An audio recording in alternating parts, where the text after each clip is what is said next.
ആളുകൾ ചോദിക്കുന്ന വളരെ ചോദ്യമാണ്, ഈ പ്രണയിച്ച് വിവാഹം കഴിക്കുന്നതിന് എന്താ തെറ്റ്? നമ്മളൊരു പരിചയം സ്ഥാപിക്കുക മാത്രമേ ചെയ്യുന്നുള്ളൂ, അതിൻ്റെ അപ്പുറത്തേക്കൊന്നും ഉണ്ടാവുന്നില്ലല്ലോ എന്നാണ് സാധാരണഗതിയിൽ ചോദിക്കുക. ഞാൻ വളരെ സിമ്പിളായിട്ട് ഈ കാര്യം പറയാം. ഒന്ന്, ഇതിൻ്റെ 3 ചോദ്യം വായിച്ചാൽ തന്നെ പിന്നെ ഉത്തരം പറയേണ്ടി വരില്ല, അത്ര ക്ലിയറാണ് ഈ ചോദ്യം. അതിലൊന്ന് നോക്കും നിങ്ങൾ.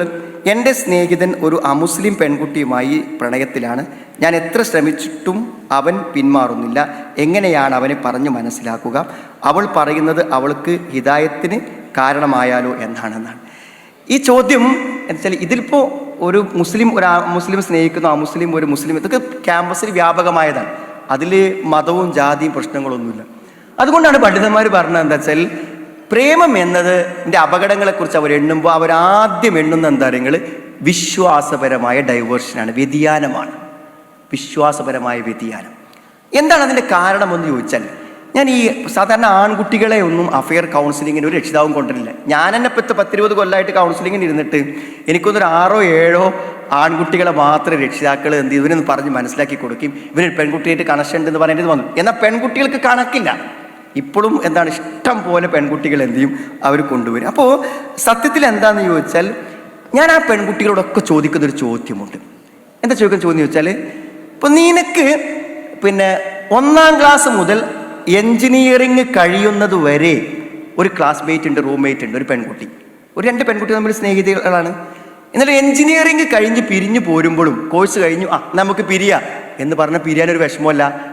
എന്നാൽ 2 ആഴ്ചയായിട്ട് പരിചയമുള്ള ഒരു ആൺകുട്ടിയും പെൺകുട്ടിയും ഒരു പ്രണയം 2 ആഴ്ചയായിട്ടുള്ളൂ. പക്ഷെ ആ 2 ആഴ്ച കൊണ്ട് അവർക്ക് ആ ബന്ധമുണ്ടായി കഴിഞ്ഞാൽ ഒന്ന് പിരിയണം എന്ന് പറയുമ്പോൾ കഴിയണില്ല എന്ന് മാത്രമല്ല, ഒരു സുഹൃത്ത്, ഞാൻ ജോലി ചെയ്യുന്ന അവിടെ ഒരു സുഹൃത്ത് എന്താ ചെയ്തു വെച്ചാൽ, അവൻ്റെ പ്രണയം പിരിഞ്ഞു എന്ന് ഉറപ്പായപ്പോൾ അവനെന്താ ചെയ്തു, ബൈക്ക് കൊടുന്നിട്ട് ആ പുഴൻ്റെ പാലത്തുമ്പോൾ നിർത്തിയിട്ട് എന്ത് ചെയ്തു, നേരെ പുഴയ്ക്കാൻ ചാടി. ഒരു ദിവസം ഫുള്ള് തെരഞ്ഞിട്ടാണ് ആ ഡെഡ് ബോഡി കിട്ടിയത്. എന്താ ഇത്ര മാത്രം പ്രശ്നമാവാൻ? വേറിടാൻ എന്താ ഇത്ര വലിയ പ്രശ്നം? അപ്പം എന്താ, മറ്റുള്ള ബന്ധങ്ങൾക്കപ്പുറത്ത് ഈ ബന്ധത്തിൽ എന്തോ ഒന്നുണ്ട്. അതെന്താണ്? അപ്പം എല്ലാ പെൺകുട്ടികളോടും ഞാൻ ചോദിക്കും, എന്താ ഇവനൊരു പ്രത്യേകത, ഇത്ര വാശി പിടിച്ച് ഇവനെ തന്നെ വേണമെന്ന് എന്താ നീ പറയണത് എന്ന് ഞാൻ ചോദിക്കും. അപ്പോൾ ഇവർ കുറേ സമയം ആലോചിച്ചിരിക്കും. എല്ലാവരും പറയുന്ന ആൻസർ എന്താ പറയുക, അവന് എന്നെ മനസ്സിലായിട്ടുണ്ട് എന്നാ പറയാം. അവൻ എന്നെ ശരിക്കും മനസ്സിലായിട്ടുണ്ട് എന്നാണ് സാധാരണ പറയുക. വേറൊന്നും പറയില്ല.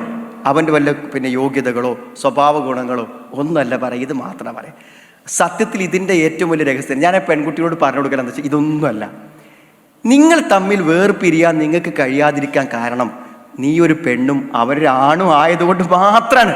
വേറൊരു പ്രശ്നം അതിലില്ല എന്നാണ്.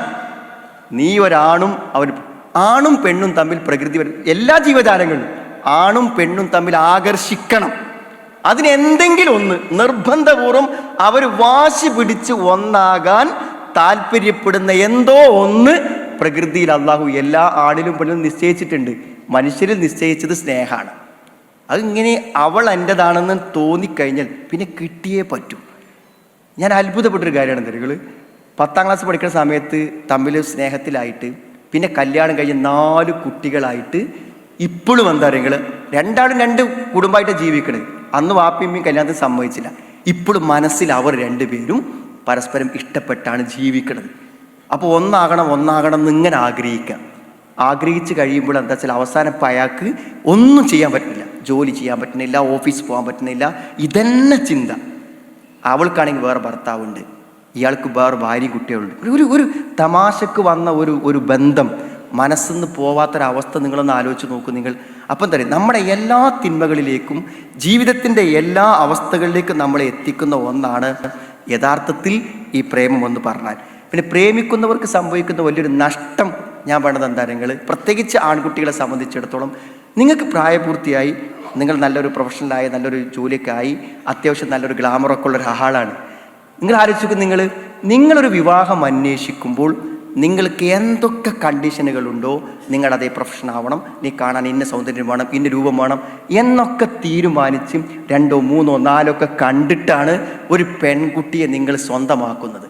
എന്നാൽ പ്രേമിക്കുന്നവരുടെ അവസ്ഥ എന്ന് വെച്ചാൽ എവിടുന്നോ ഒരു പരീക്ഷ ഒരു പിന്നെ ഫോം ഫില്ലപ്പ് ചെയ്യുമ്പോഴോ അല്ലെങ്കിൽ ഒരു കഫ്തീരിയിൽ നിന്ന് ബില്ലെടുക്കുമ്പോഴോ ഒക്കെ പെട്ടൊരു പരിചയം, ഒരു പിന്നെ പരീക്ഷയ്ക്ക് കോപ്പി എടുക്കുമ്പോഴൊക്കെ ഉണ്ടായ ഒരു പരിചയമാണ് എന്തിനറിയങ്ങൾ പിന്നെ ഒരു ബന്ധമായി ഒരു ജീവിതമായിട്ട് പിന്നെ മാറുന്നത്. ആ മാറ്റം എവിടെ എത്തണറിയങ്ങൾ നല്ലൊരു വിവാഹ ജീവിതത്തിൽ ഒരു ജീവിത പങ്കാളിയെ തിരഞ്ഞെടുക്കാനുള്ള സ്വാതന്ത്ര്യത്തെ നഷ്ടപ്പെടുത്തണം. അതിലേറെ അപകടകരമായി കാണുന്ന ഒരു കാര്യം, ഇതൊക്കെ ഞാൻ എൻ്റെ അനുഭവ പരിചയത്തിൻ്റെ അടിസ്ഥാനത്തിൽ പറയാം. അടുത്തൊരു കാര്യം എന്താണെന്ന് വിചാരിച്ചാൽ, ഈ അഫെയർ എന്തായാലും അവസാനിക്കും. അഫെയർ ഉപേക്ഷിച്ചേ പറ്റൂ. അപ്പോൾ നിങ്ങൾക്ക് സംശയം ഉണ്ടാവും, വിവാഹം കഴിച്ചാലും അഫെയർ അവസാനിക്കും, പിന്നെ ഭാര്യ ഭർത്താവാണ്. വിവാഹം നടന്നാലും അഫെയർ അവസാനിക്കും. അപ്പോൾ നിങ്ങൾ വിചാരിക്കണേ വിവാഹത്തിന് ശേഷം എന്താ നിങ്ങൾ അഫെയറുമായി ബന്ധപ്പെട്ട ഒരു ത്രില്ലും ആ ഒരു സന്തോഷവും ആ ഒരു അവസ്ഥയും ഒരിക്കലും നിലനിൽക്കില്ല. പിന്നെ ഭാര്യ ഭർത്താക്കന്മാരായിരിക്കും. അപ്പോൾ സ്വാഭാവികമായി എന്താ പറയുക, നമ്മുടെ ജീവിതത്തിലെ നല്ലൊരു ഗുണത്തെ നഷ്ടപ്പെടുത്തുന്ന കാര്യമാണ്.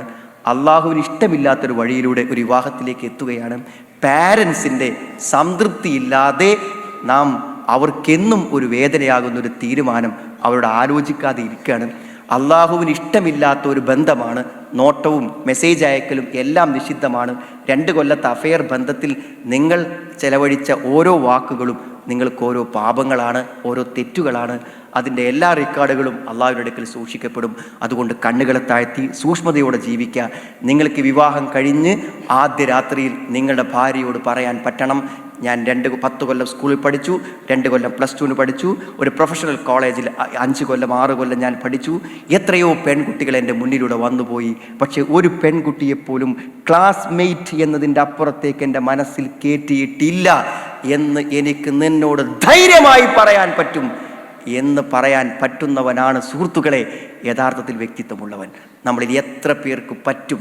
എന്നാൽ ഭാര്യ തിരിച്ചു ചോദിക്കുന്നു, സത്യം പറയണം, ഇന്ന് വരെ ഒരു പെൺകുട്ടിയെ നിങ്ങൾ മനസ്സിൽ കയറ്റിയിട്ടില്ലെന്ന് പറയാൻ നിങ്ങൾക്ക് പറ്റുമോ എന്ന ചോദ്യത്തിന് സുഹൃത്തുക്കളെ ആലോചിച്ച് നിൽക്കാതെ സധൈര്യം മറുപടി പറയാൻ സ്വന്തത്തെക്കുറിച്ച് കോൺഫിഡൻസ് ഉള്ള, വിശ്വാസമുള്ള, ധൈര്യമുള്ള എത്ര പേരുണ്ടെന്ന് പരിശോധിക്കണം. നിങ്ങൾ ഏതൊരു പെൺകുട്ടിയെ സ്നേഹിക്കുന്നുവോ, ഞാൻ എൻ്റെ ആദ്യ പോയിന്റിലേക്ക് വരികയാണ്, ഒരു പെൺകുട്ടിയുടെ ജീവിതത്തെയും അവളുടെ മാതാപിതാക്കളുടെ ജീവിതത്തെയും കണ്ണീരിലാഴ്ത്തുന്ന ഏറ്റവും വലിയൊരു ദുരന്തമാണ് നമ്മുടെ ബന്ധത്തിലൂടെ ഉണ്ടാക്കി തീർത്തത് എന്ന് ദയവ് ചെയ്ത് നിങ്ങൾ അറിയണം. നിങ്ങൾക്ക് സൗകര്യപ്പെടുമെങ്കിൽ നിങ്ങളെ ക്ഷണിക്കാൻ പറ്റുള്ളൂ. പ്രസിഡൻസി ഹാളിൻ്റെ ഗേറ്റിൻ്റെ തൊട്ടപ്പുറത്ത് ചുമരിൽ ചാരി ഇപ്പോഴും ഒരു പിതാവ് കാത്തു നിൽക്കുന്നുണ്ട്. മകളുടെ മനസ്സൊന്ന് മാറി കിട്ടാൻ എന്തെങ്കിലും ചെയ്യാൻ പറ്റുമോ എന്ന്. എത്ര ലക്ഷങ്ങൾ നൽകണോ, ലോകത്തെവിടെ ഫ്ലൈറ്റിലെടുത്ത് പോകണോ അയാൾ പോകും, അവളുടെ മനസ്സൊന്ന് മാറാൻ.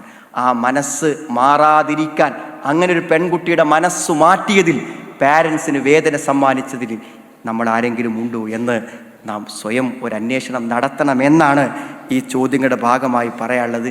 എല്ലാ പ്രണയിക്കുന്നവരും ന്യായീകരിക്കുന്നവരാണ്. ഈ ചോദ്യങ്ങളിലെല്ലാം ന്യായീകരണമുണ്ട്. ഇതിൻ്റെ അവസാനത്തെ വാചകം ആ ഒരു മുസ്ലിം അല്ലാത്തൊരു പെൺകുട്ടിയെ സ്നേഹിച്ച ആളുടെ ചോദ്യത്തിൻ്റെ അവസാനമായിട്ട് അവൾ പറയുന്നത് അവൾക്ക് ഹിദായത്ത് കാരണമായാലോ എന്നാണ്.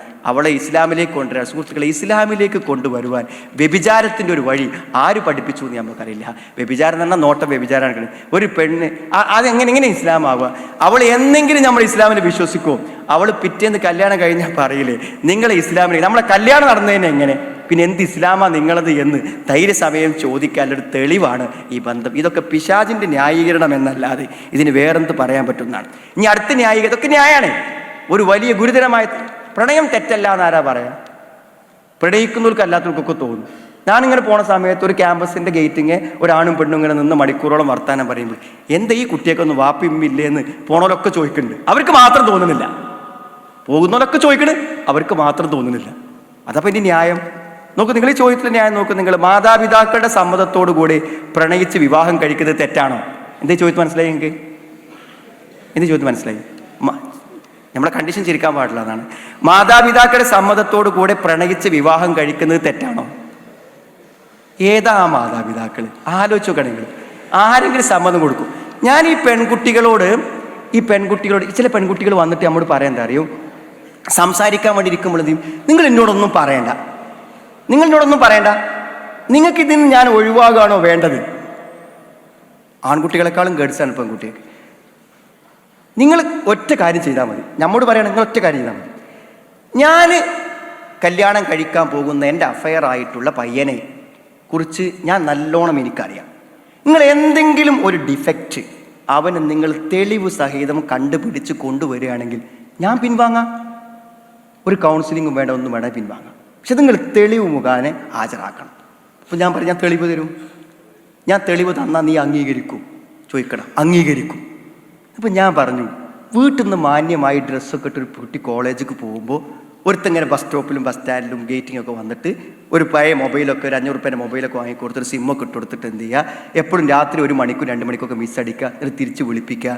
പിന്നെ ഇടയ്ക്ക് വീഡിയോ ചാറ്റ് ചെയ്തിട്ട് അവളുടെ ഫോട്ടോസ് ആവശ്യപ്പെടുക. എന്നിട്ട് ഇങ്ങനെ കാണുന്നിടത്തൊക്കെ ബൈക്കുമ്പോൾ കയറ്റി കൊണ്ടുപോവുക. വാപ്പക്കും ഉമ്മക്കും എതിരായിട്ടുള്ള ചർച്ചകൾ നടത്തുക. ഇതൊക്കെ ചെയ്യുന്ന ഒരാൾ നല്ല ആളാ? ഇതൊക്കെ ചെയ്യുന്ന ഒരാൾ നല്ല ആളാ? ഇയാൾക്ക് എന്തെങ്കിലും കുഴപ്പമുണ്ടോന്നാ ചോദിക്കണം. ഇയാൾക്ക് എന്തെങ്കിലും കുഴപ്പമുണ്ടോ? ഇയാളൊരു നല്ല ആളാണ്. ഞാൻ പറഞ്ഞു, പൊന്നുകുട്ടി, ആരെ കല്യാണം കഴിച്ചാലും ഇപ്പോൾ ഒരു കഞ്ചാവ് കഴിക്കണമെന്ന് കല്യാണം കഴിച്ചാലും എന്താ നിങ്ങൾ ഒന്ന് വാശി പിടിച്ച് ഡി അഡിക്ഷൻ സെൻ്ററിൽ എത്തിച്ചാൽ ഒരു പക്ഷെ നമുക്ക് അയാളെ മാറ്റാം. ഇത് അതിനേക്കാളും വലിയ രോഗ സുഹൃത്തുക്കളെ. എന്നോട് കഴിഞ്ഞ ദിവസം ഡോക്ടർ പറഞ്ഞു വെച്ചാൽ കൊക്കൈൻ ഏറ്റവും വലിയ മാരകമായിട്ടുള്ള ലഹരി പദാർത്ഥം ഉപയോഗിക്കുന്നവൻ്റെ അഡിക്ഷനും ചികിത്സിക്കാം. പക്ഷെ പോൺ സൈറ്റുകളിൽ കയറുന്നവൻ്റെ അഡിക്ഷൻ നമുക്ക് ചികിത്സിച്ച് മാറ്റുന്നതിൽ പ്രതീക്ഷയല്ല എന്നാണ് അദ്ദേഹം പറയുന്നത്. കാരണം അത് എത്ര വലിയ രോഗമാണ്. ഞാൻ പറഞ്ഞു, ഈ രോഗം ഖുർആൻ ഫയത്മഅല്ലദീ ഫീ ഖൽബിഹി മറദ് എന്ന് പറഞ്ഞ രോഗമാണ്. അത് ഡിസീസാണ്. ഇപ്പം ഞാൻ പെൺകുട്ടിയോട് പറയും, ഇങ്ങനെ നിന്നെ ക്യാമ്പസ് നിന്ന് വളച്ച് കെട്ടിക്കൊണ്ട് നടക്കുന്ന ഇവൻ നിന്റെ കല്യാണം കഴിഞ്ഞാൽ അവൻ്റെ ഫോണിൽ നീ കാണും നിന്നോട് കല്യാണത്തിന് മുമ്പ് ചെയ്ത അതേ ചാറ്റിംഗ്, അതേ സെന്റൻസുകൾ, അതേ വാചകങ്ങൾ മറ്റൊരു പെൺകുട്ടിക്ക് അയക്കുന്നത് നിനക്ക് കാണാനാവുമെന്നാണ്. നിങ്ങൾ ആരെയും വിചാരിക്കണ്ട ഈ കല്യാണം കഴിഞ്ഞാൽ ഇനി അയാൾ ഒരാളെയും സ്നേഹിക്കൂല, ഒരു പെൺകുട്ടിനെ നോക്കൂല, ഒരു പെൺകുട്ടിക്ക് മെസ്സേജ് അയക്കൂല, അതുകൊണ്ട് അവൻ യോഗ്യനല്ല, ഒരു ഭർത്താവാകാൻ യോഗ്യനല്ല, ഒരു വിശ്വസ്തനല്ല. അതുകൊണ്ട് ഏറ്റവും വലിയ ഡിഫക്റ്റ് എന്ന് പറഞ്ഞാൽ എന്താണ്? നിന്നെ അവിഹിതമായി പെണ്ണുങ്ങളെ ബന്ധപ്പെടുന്നവൻ എന്നാണ് അവൻ്റെ ഡിസ്ക്വാളിഫിക്കേഷൻ. അതാണ് അവിഹിതമായി പെൺകുട്ടികൾക്ക് ചാറ്റ് ചെയ്യുന്നവനാണ്. അതന്നെയാണ് നിന്നെ കല്യാണം കഴിക്കാതിരിക്കാനുള്ള ഏറ്റവും വലിയ യോഗ്യത. അതന്നെയാണ്. അതിലേറെ വലിയ തെളിവ് ഞാൻ ആ തെളിവാണ് ഇരിക്കണത്. നീ തന്നെയാണ് അതിൻ്റെ ഏറ്റവും വലിയ തെളിവ്, നീ തന്നെയാണ് അതിൻ്റെ ഏറ്റവും വലിയ സാക്ഷ്യം. അതാ സുഹൃത്തുക്കളെ ശരി. ഞാൻ പറഞ്ഞ കുറച്ച് നമ്മുടെ അഭിമാനത്തെക്കുറിച്ച് ബോധമുള്ള ഒരാളും അത് ചെയ്യൂല. ഇതൊരു ന്യായമാണ്. ന്യായീകരണങ്ങൾ പറയാമെന്ന് മാത്രമേ ഇതിലുള്ളൂ ഓരോന്നിലും.